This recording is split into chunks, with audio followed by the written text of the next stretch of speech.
साल 2024 बीत रहा है और इस पूरे साल में कांग्रेस ने संविधान के मुद्दे को जोरों से उठाया। असर यह हुआ कि लोकसभा चुनाव में जनता तक जो कांग्रेस ने मैसेज पहुंचाने की कोशिश की थी कि अगर बीजेपी 400 पार के साथ आती है तो संविधान बदल देगी, और वो मैसेज जनता तक पहुंचा।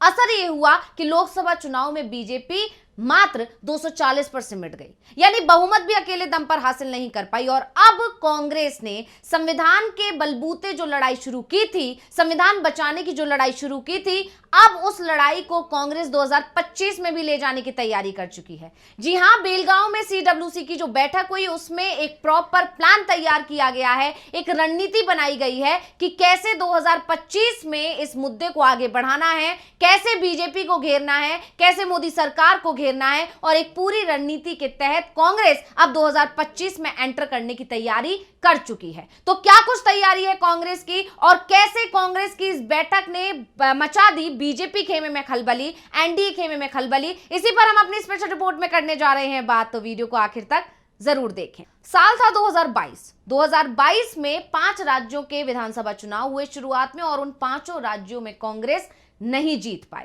कांग्रेस की हालत बहुत खराब रही और उसके बाद कांग्रेस ने एक चिंतन शिविर का आयोजन किया, जो चिंतन शिविर राजस्थान के उदयपुर में रखा गया। और उस चिंतन शिविर में कांग्रेस ने अपनी खामियों पर चर्चा की, अपनी कमियों पर चर्चा की, और आगे कैसे काम करना है उस पर चर्चा की। और उसी चिंतन शिविर में भारत जोड़ो यात्रा का ऐलान किया गया।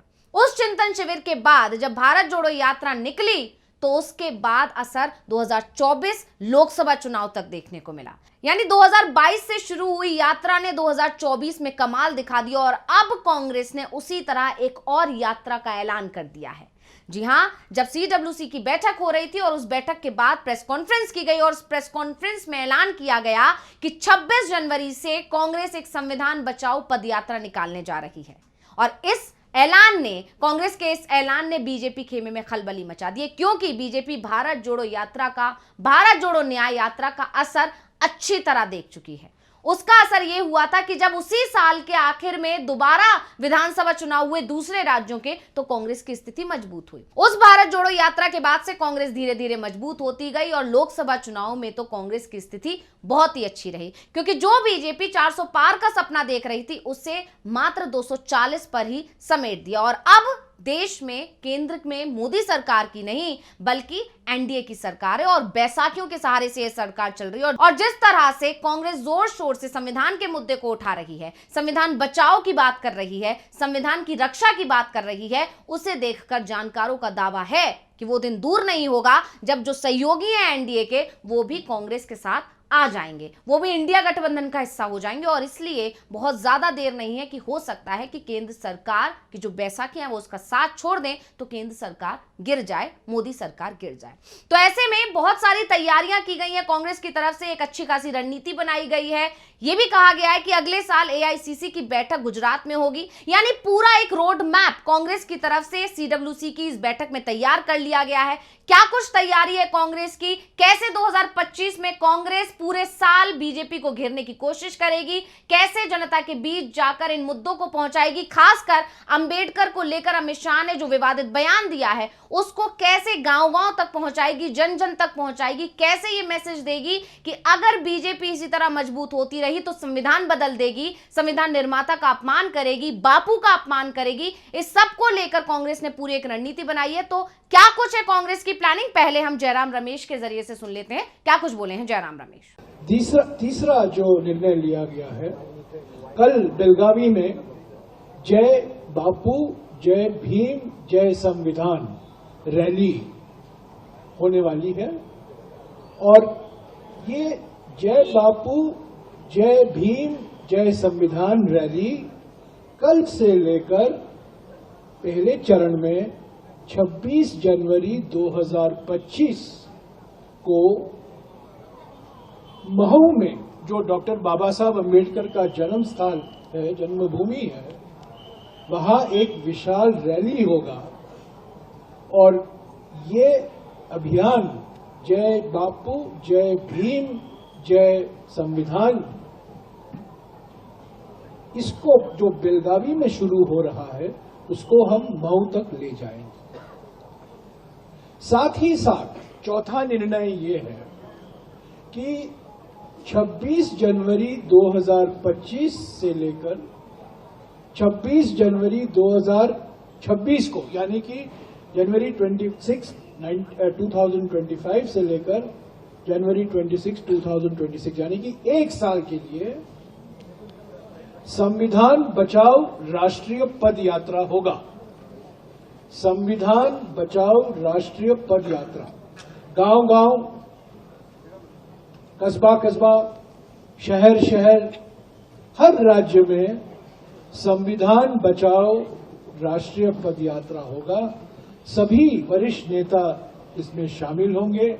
इसमें संविधान को लेकर, आर्थिक व्यवस्था को लेकर, लोकतंत्र को लेकर, इलेक्शन कमीशन को लेकर, अडानी को लेकर सभी मुद्दे इसमें शामिल होंगे। और जैसा हम मानते हैं कि भारत जोड़ो यात्रा से कांग्रेस को संजीवनी मिली और हमारे राजनीति में एक परिवर्तनकारी क्षण था, उसके बाद भारत जोड़ो न्याय यात्रा हुआ। अभी एक साल के लिए 26 जनवरी 2025 से संविधान बचाओ राष्ट्रीय पद यात्रा होगा। तो ये सारा कुछ जाना आपने कि कैसे कांग्रेस घेरने की प्लानिंग कर रही है बीजेपी को, और जैसे ही कांग्रेस की तरफ से ऐलान किया गया है, बीजेपी परेशान हो उठी है। तो चलिए अब आपको बैठक को लेकर जानकारी दे देते हैं और कैसे राहुल गांधी ने, सोनिया गांधी ने, मल्लिकार्जुन खड़गे ने बीजेपी को घेरने की कोशिश की। तो आपको बता दें कि कांग्रेस सांसद और लोकसभा में नेता प्रतिपक्ष राहुल गांधी की उपस्थिति में कांग्रेस वर्किंग कमेटी यानी कि CWC की बैठक में पार्टी में RSS की विचारधारा वाले लोगों की उपस्थिति पर सवाल उठाया गया। CWC में एक नेता ने राहुल गांधी को संबोधित करते हुए कहा कि हमारे अंदर यानी कि हमारी पार्टी में जो RSS की सोच वाले हैं, पहले उनको खोजकर निकालना होगा। बता दें कि बेलगांव में CWC की नव सत्याग्रह बैठक नाम से यहां पर बैठक शुरू हुई। पार्टी अपने बेलगाम अधिवेशन की 100वीं वर्षगांठ मना रही है, जिसकी अध्यक्षता महात्मा गांधी ने की थी। बैठक में 2025 में राजनीतिक और चुनावी चुनौतियों के लिए योजना तैयार की गई। CWC के सूत्रों का कहना है कि बैठक में यह निर्णय किया गया है कि बीजेपी की धर्म की राजनीति को काउंटर करने के लिए तेलंगाना की तर्ज पर कांग्रेस को अपने द्वारा शासित हर राज्य में जाति जनगणना करवानी चाहिए और इसे बड़े पैमाने पर उठाना चाहिए। और ये बात सच है कि अगर कांग्रेस शासित राज्यों में जाति जनगणना शुरू होगी तो फिर ये मुद्दा दूसरे राज्यों तक भी पहुंचेगा। जैसे कि आप जानते हैं, पुरानी पेंशन योजना को लेकर जिस तरह से कांग्रेस ने इस मुद्दे को हिमाचल में उठाया था, क्योंकि सभी कांग्रेस शासित राज्यों में पुरानी पेंशन योजना को लागू किया जा रहा था, तो ये मुद्दा हिमाचल पहुंचा था। प्रियंका गांधी ने हिमाचल चुनाव के दौरान इस मुद्दे को जोर शोर से उठाया था। कर्नाटक में भी इस मुद्दे को उठाया गया था और नतीजा ये हुआ था कि दोनों ही राज्यों में कांग्रेस की सरकार आ गई थी। ऐसे में अगर ये सारे मुद्दे भी कांग्रेस की तरफ से उठाए जाते हैं और जातिगत जनगणना का मुद्दा या जातिगत जनगणना अपने राज्यों में कांग्रेस कराती है जहां पर उसकी सरकार है, तो जाहिर है कि इसका असर दूसरे जो बीजेपी शासित राज्य हैं उन पर भी पड़ेगा ही पड़ेगा। और खासकर अभी बिहार में चुनाव होने और बिहार में तो जातिगत जनगणना पहले ही बड़ा मुद्दा है, क्योंकि नीतीश कुमार जातिगत जनगणना करवा चुके हैं। खैर, आगे बढ़ते हैं। तो इस कार्यक्रम में कांग्रेस संसदीय दल की जो नेता हैं सोनिया गांधी, वो नहीं शामिल हुई थी, लेकिन उन्होंने कांग्रेस वर्किंग कमेटी को एक लेटर लिखा था। सोनिया ने उस लेटर में कहा था कि मौजूदा सरकार में महात्मा गांधी की विरासत संकट में है। ये संगठन कभी आजादी के लिए नहीं लड़े, बल्कि महात्मा गांधी का पुरजोर विरोध किया इन लोगों ने। इन संगठनों ने ऐसा माहौल तैयार किया जिसने महात्मा गांधी की जान ले ली। जिन लोगों ने जान ली उन्हें ये लोग गौरवान्वित करते हैं। सोनिया गांधी ने आगे कहा, देश में अलग अलग स्थानों पर गांधीवादी संस्थाओं को निशाना बनाया जा रहा है। अब हमारा ये कर्तव्य है कि हम इन ताकतों का पूरी ताकत और दृढ़ संकल्प के साथ मुकाबला करने के अपने संकल्प को दोहराएं। हमारे संगठन को और ज्यादा मजबूत बनाने का मुद्दा भी आज उठेगा। इसी तरह CWC की बैठक में कांग्रेस अध्यक्ष मल्लिकार्जुन खड़गे भी पहुंचे थे। उन्होंने कहा कि 1924 में गांधी जी सिर्फ एक साल के लिए अध्यक्ष रहे, लेकिन उन्होंने इतनी बड़ी लाइन खींच दी कि वो इतिहास बन गई। लेकिन बहुत अफसोस की बात है कि 100 साल बाद भी आज का सत्ताधारी दल और उनके नेता खुलेआम भड़काऊ नारे देते हैं और उनके बड़े नेता ही समाज में सद्भाव बिगाड़ रहे हैं, समुदायों के बीच नफरत फैला रहे हैं, लोगों को लड़ाने का काम कर रहे हैं। खड़गे ने आगे कहा कि हमने संसद सत्र में संविधान के ऊपर हो रहे चर्चा के दौरान डॉक्टर बाबा साहेब आम्बेडकर के बारे में गृह मंत्री का घोर अपमानजनक बयान सुना। हमने आपत्ति दर्ज की, विरोध जताया, प्रदर्शन किया और अब तो पूरे देश में प्रदर्शन हो रहा है, लेकिन प्रधानमंत्री और सरकार गलती मानने को तैयार नहीं है। अमित शाह से माफी और इस्तीफा लेना तो दूर, उल्टा आपत्तिजनक बयान का समर्थन किया। गृह मंत्री के बचाव में प्रधानमंत्री ने बयान जारी किया। राहुल गांधी पर झूठा केस दर्ज कर दिया गया और ये है आज के हुक्मरान का संविधान और उसके निर्माता के प्रति नजरिया। खड़गे ने इस बात को और आगे बढ़ाते हुए कहा कि सरकार संवैधानिक संस्थानों को नियंत्रित कर रही है, जिसमें चुनाव आयोग भी शामिल है। तो अब चिंता की बात यह है कि चुनावी प्रक्रिया में लोगों की आस्था धीरे धीरे कम होती जा रही है, क्योंकि आयोग की निष्पक्षता पर सवाल उठने लगे हैं। कुछ रोज पहले इन्होंने अपने कंडक्ट ऑफ इलेक्शन रूल्स में बदलाव कर लिया ताकि कोर्ट ने जो जानकारी साझा करने का आदेश दिया था उसे रोका जा सके।